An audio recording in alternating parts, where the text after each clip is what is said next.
88, 90, and it stopped at 90. It ain't going faster than that. Damn, that's sketch, bro.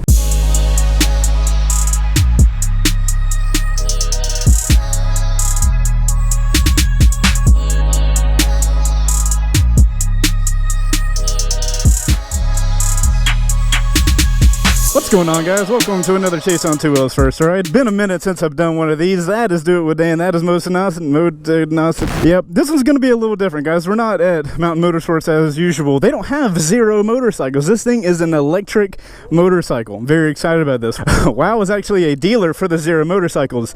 This thing is like a 2018 Zero FXS. This is the 7.2. This thing does not have any gas. It's also belt driven. This first ride is going to be a little different because we got Dan and Moto here. Hopefully you guys are excited. Let's hit some cinematics and just see how this whole situation goes.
So we're here.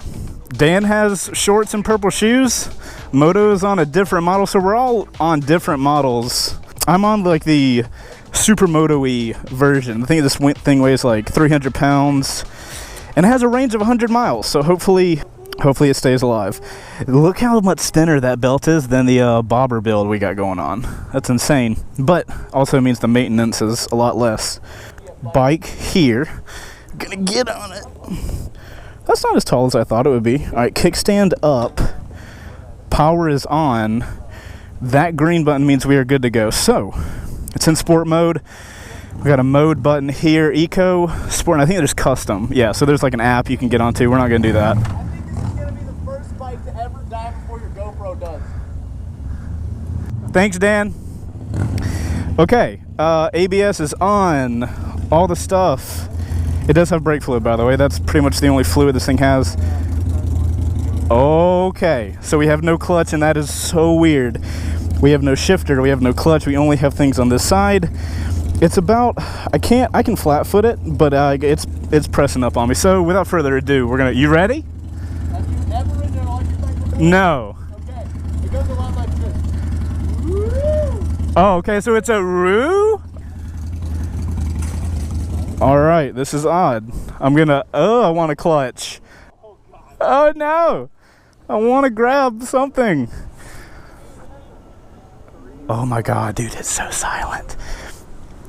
I can whisper vlog. You guys ready? I'm gone. I'm going. I don't know where I'm going. Dan, you gotta lead me.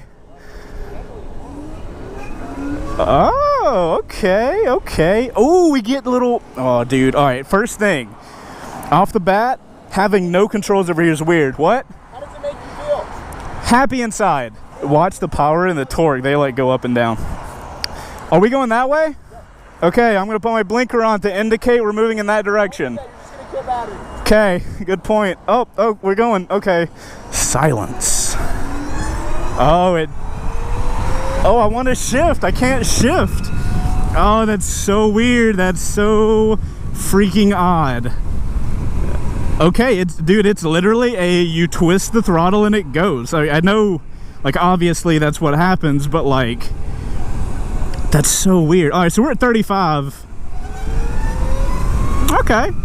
So the biggest difference with this bike off the bat, you know, we've obviously gone like 100 feet or whatever, but the biggest difference is it is literally the way the power comes on. It's more of this smooth fly through the air and not this, you know, with an engine you got vibrations and stuff like that.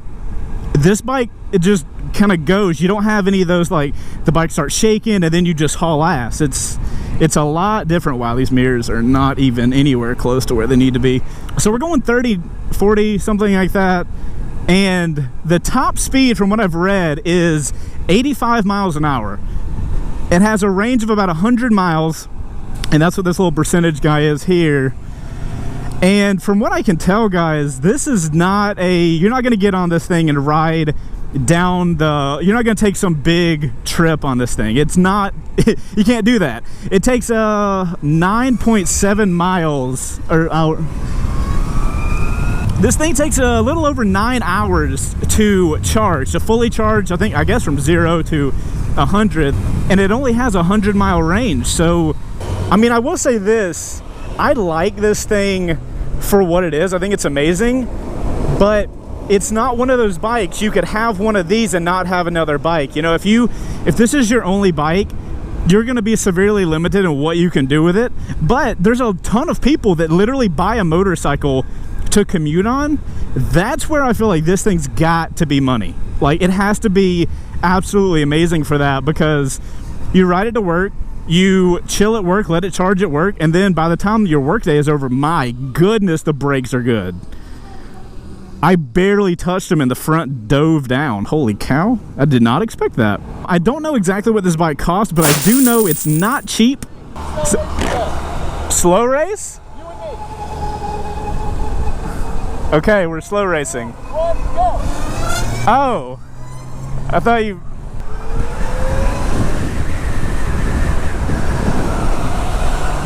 I thought you said slow race. No, regular race. You ready? All right. 1, 2, 3, go. There you go. So that's how fast it is. I don't know what model Dan's on.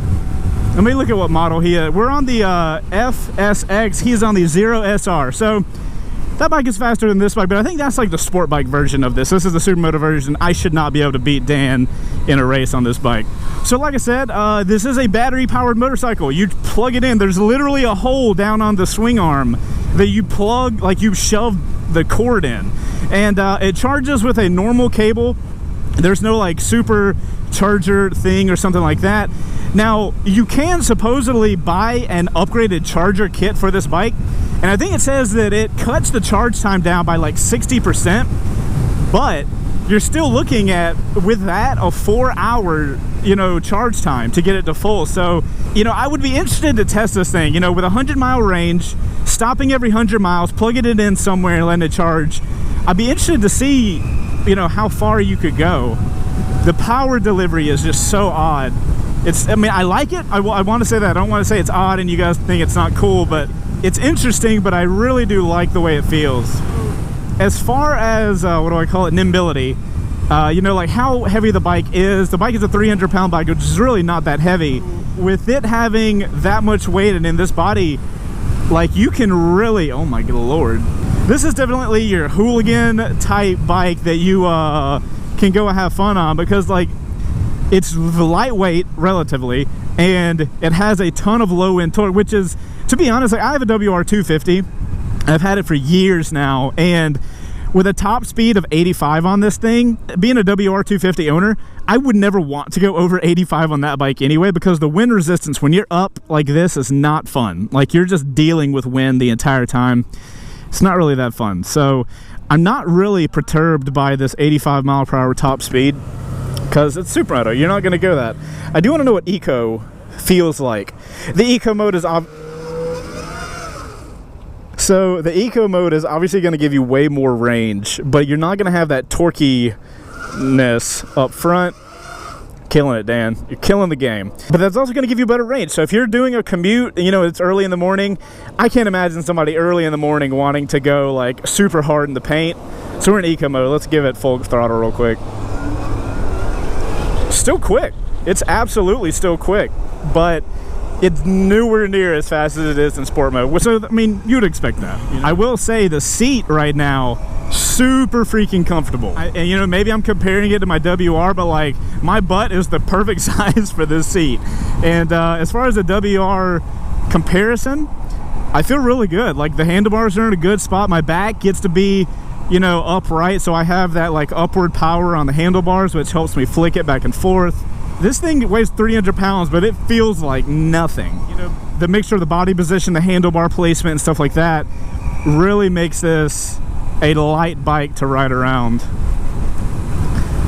I don't know, dude. I could totally see having this bike. The only thing I worry about is that range. Like, I would want a little more range out of something, because, like, when I'm on my WR, I normally, like, take that thing out and about, and, like, I'm riding all day.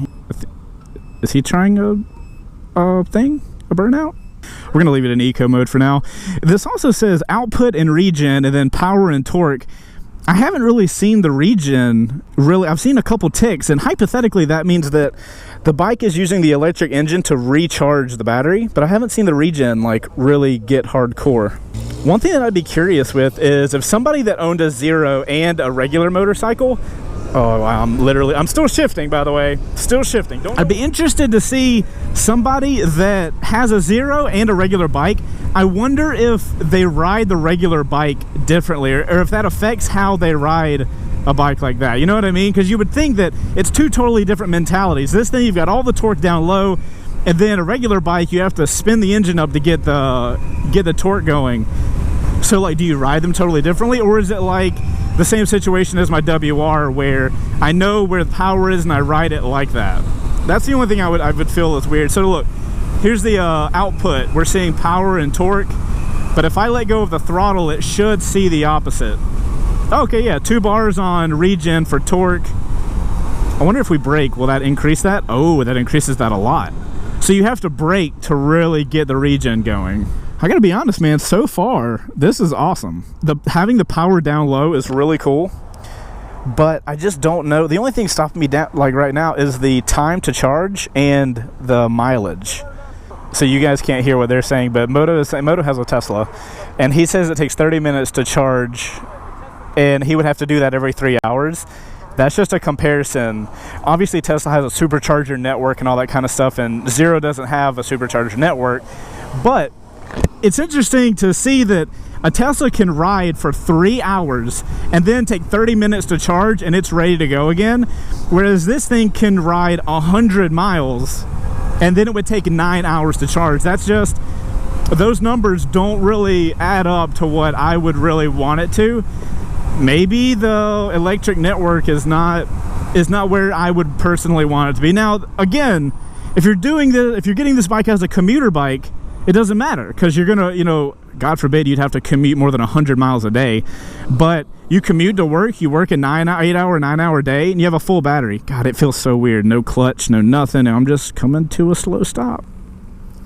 If the numbers made a little more sense, I would want to do it. Now, I did read something about a version of this bike that's hot swappable, like the battery. So you could literally, like, pull it into your garage, pop a battery out, and pop it back in. What kind of shit you talking? What battery percentage are you at, just for shits and giggles? 88. Jesus Christ. What are you at, 94 and 95? Y'all have been doing, like, speed things. That's interesting. So these guys are at 94 and 95% battery, and I'm in eco mode, riding chill. So that kind of just shows you the battery difference in these bikes. I guess it's the wind resistance that this bike doesn't have. Those bikes are more aerodynamic, I guess, or have a bigger battery or something. 100 miles, bro. I need something more like, if it takes 9 hours to charge this thing, I feel like I would at least need 200 miles to be able to ride before I needed to charge. For me, the numbers would start making more sense like that, because at that charge rate, it doesn't really make a lot of sense to, like, pull into a Sherwin-Williams and plug in my bike. You know what I mean? Granted, it's pretty cool that you could just, like, pull in low-key and, like, get your bike charging at a random store that has an outlet on the outside. It's kind of hilarious, actually. I like the idea of low-key, like, taking charge from places. I will say it's an odd sensation riding around and no engine. You know what I mean?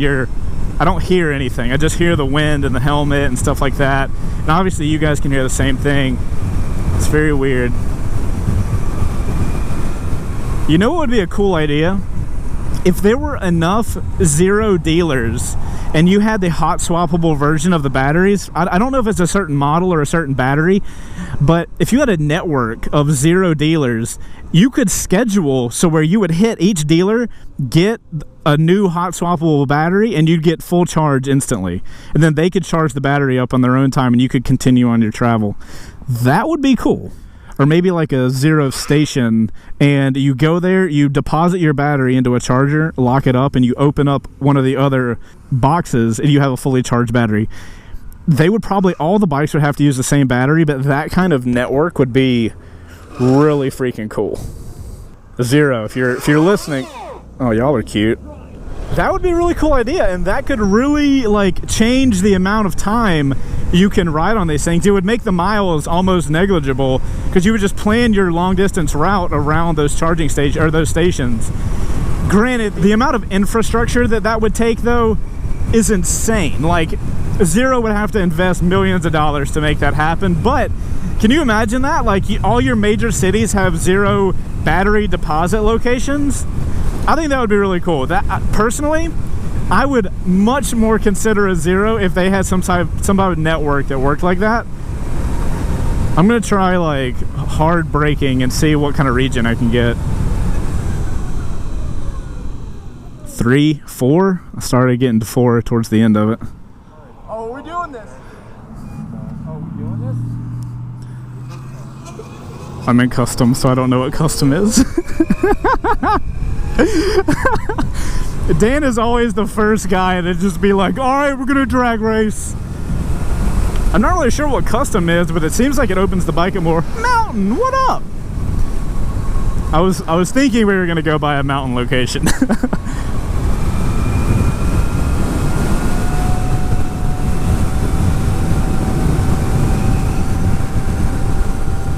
All right, we're at 68.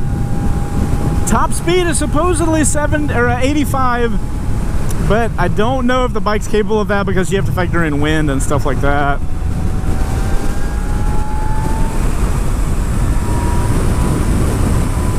$88, $90, and it stopped at 90. It ain't going faster than that.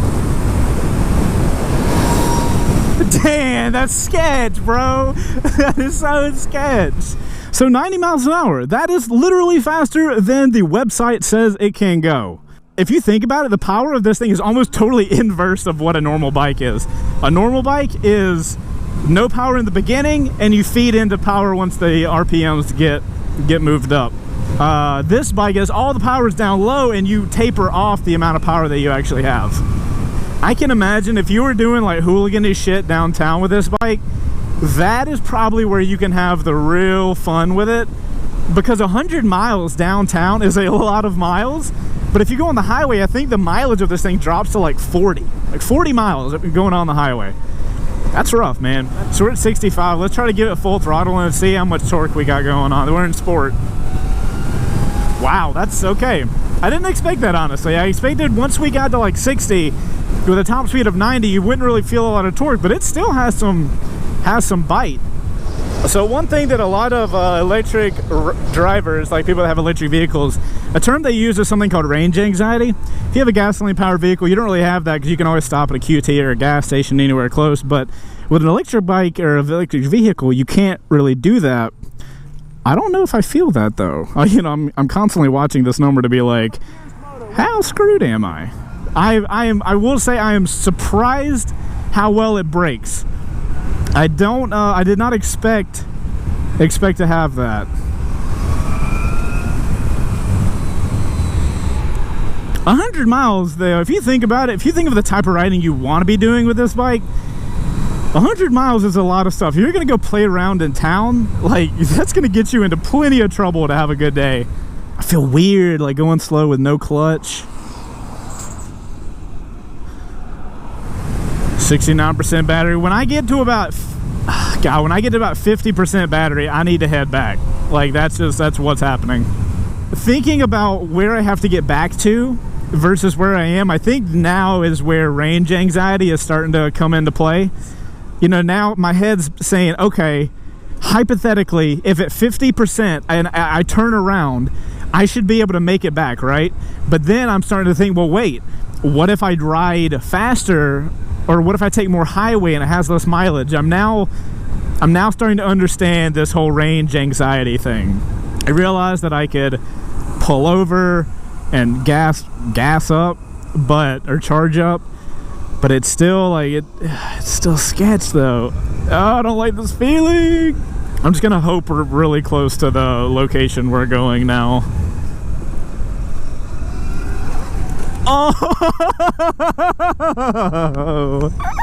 okay, I had to. Front wheel was totally in the air. That was fun. I'm starting to really get this range anxiety now, to be honest. I don't want to have to charge it somewhere. I don't want that at all. And I feel like we've only been riding for like, actually my GoPro's been going, so we've been riding for 34 minutes and I'm at 68%. You know what I mean? So that kind of gives you an idea. We've been riding chill. I haven't been riding like them, doing the, you know, take off at the red lights and stuff like that, or not a lot at least. All right, guys, so the 2018 Zero FXS, I hate that name, 7.2, this is the model with ABS that has decent brakes. Who is this bike for? 100% city riders and commuters. You're not going to be doing a lot of highway with this, with 100 miles of range at best. It's not a bike that you're going to get to do really long distance trips on. That being said, around town, like if I took this thing to downtown, I would get a ton of time out of range with it. And I think that's where this bike would really come into its own. What I might do is see if WOW will let me borrow this thing and have a downtown day. Like take it downtown Atlanta, see how it goes there, and just spend the day with it. You know what I mean? Well, that's pretty cool. Because I feel like that's where this thing would really come into its own. But yeah, guys, I feel like if you lived in downtown, or you lived right outside of a big city and you commuted into the city, like this could totally make sense. The maintenance is next to nothing on this thing. Obviously you got stuff like tires, you want to change out your brake res fluid occasionally, but like that's mostly it. Also, most vehicles come with like a 5-year insert something amount of mile warranty. This bike comes with a 5-year unlimited mile warranty. You know what I mean? So the amount of distance you're going to get out of this bike long term, like mileage, is going to make a lot of sense for somebody that's commuting to work. I could 100% see myself, if I was a commuter, you can have this bike as your commute bike that you put the miles on that you go to work in, because you most of the time don't have a ton of fun on the way to work anyway, and you can have a lot of fun on this thing. And then on your weekends or your long trips, you have a gas powered bike. That's what you ride on the weekends. You can, you know, take it 3 hours, 4 hours and not have to worry about anything and just gas it up. That I feel like is like the money spot for this bike. This is, unless you're a commuter, I really don't see this being your only motorcycle. But anyways, guys, I'm Chaseontwowheels. This has been a Chaseontwowheels first ride of the 2018 Zero FXS 7.2 ABS model. My God, the name is that. These are the roads that you need to be riding this thing on. I take everything back. The perfect person for this is a commuter that lives in a residential area that has fun little roads like this. That's the perfect owner of this bike. You have a weekend like gas powered bike that you, or a tourer that you go on long distance with, and this is what you take to work. That would be the perfect situation. But anyways, guys, that's my first ride on the 2018 Zero FXS 7.2 model with ABS. Big shout out to WOW for letting me borrow this bike and do a first ride on it. If you guys want to check WOW out, I will leave the link down below. And look forward to more first rides coming. I know I haven't done a lot of first rides lately, and you guys have been asking me about them, but it turns out had a ton of live stuff going on, and I wasn't really able to. If I can't put a first ride out at the quality level that I want, I'm not going to do a first ride. I want you guys to expect a quality level out of me, and I'm going to give that to you. And if I can't, I'm not going to make the video. And I know you guys understand that. But anyways, guys, thanks for watching the video. If you're at this point in the video, make sure to hit that like button and subscribe to the channel if you liked this first ride. I do a ton of them. There's a playlist link down below that you can see all the bikes I've done first rides on. But anyways, guys, I'm Chaseontwowheels. I'll see you on the next one. You guys go out there and ride positive. Later. Ooh, next 5 miles, curvy. I'm down. Outro crew, there's 2 situations I want to try this bike out. I want to be able to like use it like my supermoto, where I just go down roads like that. And then I also want to try it out in the city. Like I want to spend an entire day with me and a buddy just riding around a city on the same bike, not the same bike, but like we have the same model bike, and just taking photos and like hanging out and like spending an entire day and see how much of a day we can get out of 100 miles. I think we'd be surprised with what that felt like. Anyways, guys, I'll see you in the next one. Later.